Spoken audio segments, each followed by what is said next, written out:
กราบสบายดีพี่น้องมื้อนี้มาพอกันอีกเทื่อนึงเด้อพี่น้องเด้อมื้อนี้ก็มีเมนูอาหารบ้านเฮาเด้อพี่น้องเด้ออันนี้ก็เป็นซอยจูปลาหรือว่าสิเรียกว่าซอยปลาข้าวโพงกันไรเด้อพี่น้องเด้ออันนี้เป็นอาหารพื้นบ้านหรือว่าอาหารตามท้องถิ่นเขตบ้านเฮาเด้อพี่น้องเด้อแต่ว่าผู้ใดบ่กินดิบหรือว่าผู้ใดบ่กินแบบนี้ก็ขอโทษขออภัยอย่าลามากันเด้อพี่น้องเด้ออันนี้เป็นอาหารยอดนิยมของเขตบ้านบ่าวฝนเด้อพี่น้องเด้อแต่ว่าทั้งพี่พ่ออีแม่หรือว่าทั้งพี่น้องทั้งบ้านทั้งก็บ่ได้พากินซอยปลาข้าวโพงจังซี่เนาะเพิ่นสิเป็นเมนูก้อยพันหรือว่าซอยดิบเนาะพี่น้องเนาะแต่ว่าบ่าวฝนก็สิมาเฮ็ดการตกแต่งแบบแปลกๆจักหน่อยเนาะพี่น้องเนาะเพราะว่าได้เอาปลานี่มาซอยใส่ในโค้งเพื่อสร้างสีสันให้มันเป็นการแปลกเนาะพี่น้องเนาะเพราะว่าการกินของคนเฮานี่มันสิเฮ็ดให้แซ่บอย่างเดียวก็บ่ได้เด้อพี่น้องเด้อเพราะว่ามันต้องเฮ็ดแบบเป็นเมนูที่น่าค้นหาหรือว่าเป็นการนำเสนอไอเดียการตกแต่งอาหารหรือว่าผู้ใดอยากไปเฮ็ดเมนูหรือว่าไปเฮ็ดเสิร์ฟตามด่านตามยังเฮ็ดแบบแปลกๆแบบนี้ก็ขอนำเสนออีกเด้อเป็นหนึ่งไอเดียที่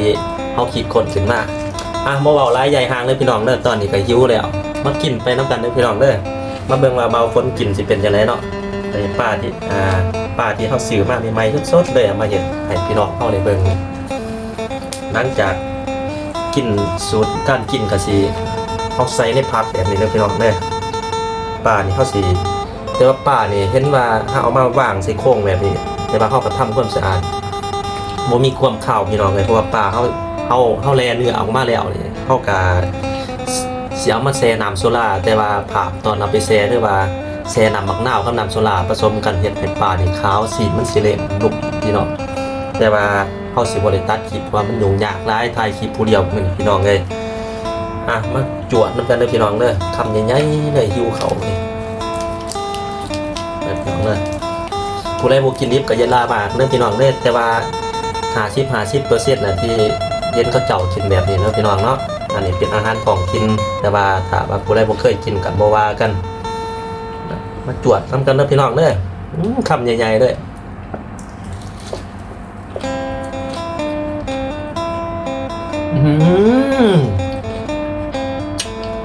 แซ่บๆพี่น้องเด้อซอยปลาข้าวโพงพี่น้องลองเฮ็ดมึงเด้อทำเจ้าสุดยอดเด้อ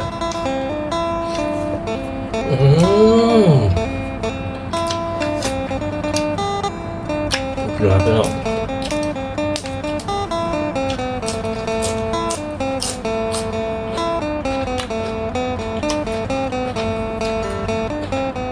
ทุกคนเป็นกระไดเคยกินอยู่ว่าก็จะเห็นแต่ทุกคนก็น่าจะกินแต่ก้อยพันธุ์ว่าจุ่มปลาเนาะพี่น้องเนาะแต่ว่าอันนี้เป็นซอยปลาข้าวโค้งเห็นเบาเถ่าเป็นเห็ดซอยจูข้าวโค้งพี่น้องมื้อนี้เบาฝนกับสิมาเห็ดซอยปลาข้าวโค้งเมนูพิศดารเด้อพี่น้องเด้อ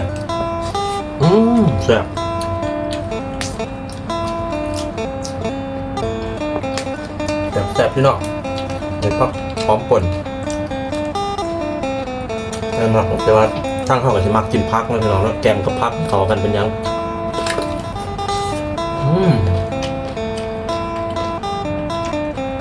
ตอนใหญ่ๆบางคนหมักตอนใหญ่เศษแก้วจังน้อยนะครับเสียเรื่อยได้พี่น้องแซ่บ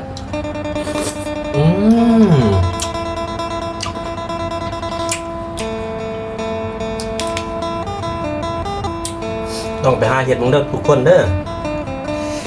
หมดตัวได้แซ่บดีๆนี่มีโน่นี่สุดยอด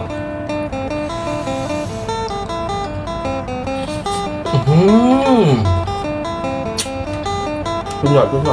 โดนกินเถอะ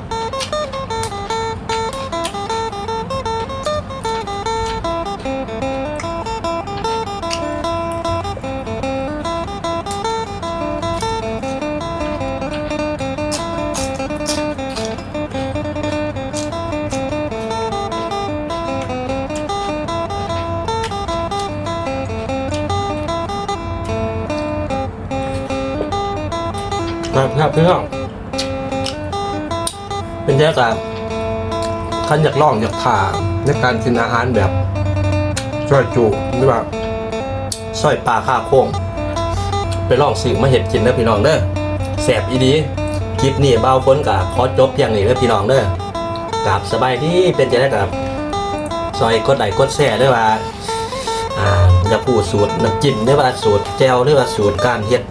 จะได้กับคอมเมนต์มาได้เด้อพี่น้องเด้อเบาฝนกับสีบอกกักมิโน่ไว้สิพยายามเผยแพร่พี่น้องเข้าในเอาไปเฮ็ดกินได้เอาไปลองว่ามันเป็นแบบไหนรสชาติสิเป็นจังไรออกมาจังไรก็คอมเมนต์มาได้คลิปนี้ก็ขอกราบสบายดี